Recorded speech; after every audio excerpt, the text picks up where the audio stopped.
నమస్కారం. ఇంతకు ముందే గౌరవ ఉత్తమ్ కుమార్ రెడ్డి గారు చెప్పినట్లు ఇది వర్కింగ్ సీజన్. ఏవైతే గతంలో కొన్ని బాటమ్ నెక్స్ ఉన్న కారణంగా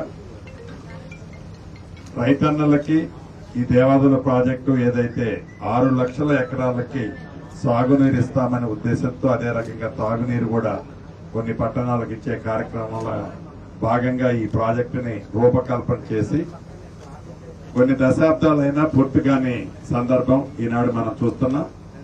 దీన్ని ప్రత్యక్షంగా ఒకసారి పర్యవేక్షించి ఎక్కడైతే బాటమ్ నెక్స్ ఉన్నాయో వాటన్నిటినీ సొల్యూషన్ కంప్లీషన్ చేయడానికి ఏమేమి ఆదేశాలు ఇవ్వాలనో వాటి ఉద్దేశంతో గౌరవ మంత్రివర్యులు, ఇరిగేషన్ శాఖ మంత్రివర్యులు ఉత్తమ్ కుమార్ రెడ్డి గారు, జిల్లా ఇన్ఛార్జి మంత్రిగా నేను కూడా రావటం జరిగింది.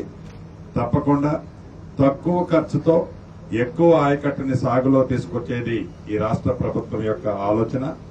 ఆ దిశలో ఈనాడు ఇటువంటి ప్రాజెక్టులో తక్కువ ఖర్చు పెడితే ఆయకట్టు ఎక్కడ ఎక్కువ వస్తుందో వాటన్నిటినీ రాబోయే 1.5 year లో కంప్లీట్ చేసే దిశగా గౌరవ ముఖ్యమంత్రి రేవంత్ రెడ్డి గారి ఆలోచనలకు అనుగుణంగా పనిచేయడం జరుగుతుంది.